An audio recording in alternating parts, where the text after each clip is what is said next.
আপনি সবজিভোজী অথবা মাংসাশী হতে পারেন, এটা আপনার নিজস্ব চয়েস বা ইচ্ছা বা রুচি যাই বলেন। মানে ইংরেজিতে যেটাকে বলে ভেজিটেরিয়ান অথবা নন ভেজিটেরিয়ান, শর্টে যেটাকে বলে ভেজ নন ভেজ, বা নন ভেজকে কার্নিভোর অথবা ওমনিভোর বা মাংসাশী বলা যেতে পারে। সেখানে কোনো সমস্যা নয়, আপনি কার্নিভোর হন আর ভেজিটেরিয়ান হন, সেটা আপনার রুচি। কিন্তু যেখানে যৌক্তিকতা দেখানো হয় যে পশু হত্যা করা উচিত না, পশু কষ্ট পায়, সেটা নিয়ে আসলে বিতর্ক। এ নিয়ে অনেক বিতর্ক, অনেক প্রতিবাদ। তার মধ্যে একটা হচ্ছে গিয়ে পেটা বলে, ইলাবোরেশন হচ্ছে people for ethical treatment of animals, পেটা। এরা বিভিন্নভাবে প্রতিবাদ করে, শুধু এরাই না, এরকম অনেক সংগঠনই আছে যারা প্রতিবাদ করে যে পশু হত্যা করা ঠিক না, পশু মাংস খাওয়া থেকে বিরত থাকার জন্য। এখন এগুলো নিয়ে অনেক গবেষণাও হয়েছে আপনার, যেমন সবজি বলেন বা আপনার গাছ বলেন, গাছের সেক্ষেত্রে সে কোনো ব্যথা অনুভব করে কিনা, সেটা নিয়ে অনেক বিতর্ক হয়েছে।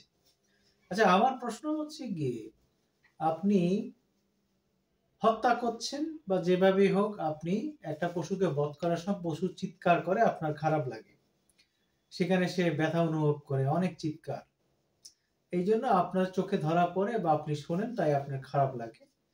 আপনি এই জন্য বলছেন যে এটা অমানবিক বা অপশুবিক, যেটাই বলেন আপনার। তার কথা হচ্ছে গিয়ে আপনার, তাহলে আপনি কি খাবেন? কেন বলছি আপনার সবজি অথবা গাছ, যার কথা বলছেন সবজি ভুজি যদি বলেন, সবজি আপনার সব যদি গাছের প্রাণ যদি থেকে থাকে, তাহলে সেখানে কিন্তু আমাদের প্রশ্ন আসে। হয়তো গবেষণায় পাওয়া গিয়েছে যে গাছ বা চারা বলেন, তাদের মানব বলেন বা প্রাণী জগতের মতো অত সক্রিয় আপনার নার্ভ সিস্টেম নেই, এবং মস্তিষ্ক না থাকাতে এই যে কথাগুলো, এটা নিয়ে বিতর্ক আছে। আসলে সক্রিয় যদি নার্ভ সিস্টেম না হয়, তাহলে আপনি ধরেন আপনি লজ্জাপতি গাছের কথাই বলি, স্পর্শ করলে কিন্তু বুঝে যায়। যাক, এই বিতর্ক। এখন মোট কথা হচ্ছে গিয়ে, এখন তাহলে আপনি কি খাবেন? তাহলে তো আজকে থেকে আপনার খাওয়া বন্ধ করতে হবে। কেন জানেন? গাছেরও প্রাণ আছে। অনেক বিতর্ক হয়েছে, গবেষণা হয়েছে, প্রাণীর মতো গাছগাছালি ব্যথা অনুভব করে কিনা।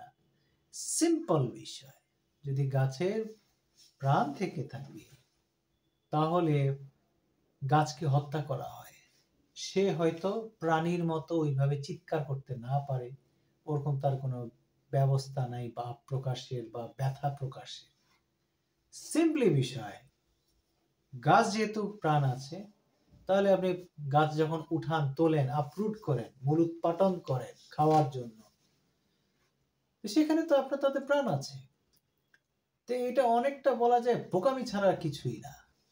যারা সবজি ভোজি, তাদের জন্য কোনো অন্যায় না, আপনি সবজি খেতে পারেন, কিন্তু যারা প্রতিবাদ করে, মাংস খেতে মানা করে, তাদের বিষয়ে আপত্তি।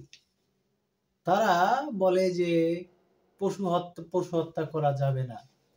তাদেরকে আজকে থেকে প্রশ্ন হচ্ছে গিয়ে, তাহলে আপনি কি খাবেন? সবজিতেও প্রাণ আছে, সবজিতেও প্রাণ আছে আপনার, তারা না খেয়ে থাকেন। এটা একটা হাস্যকর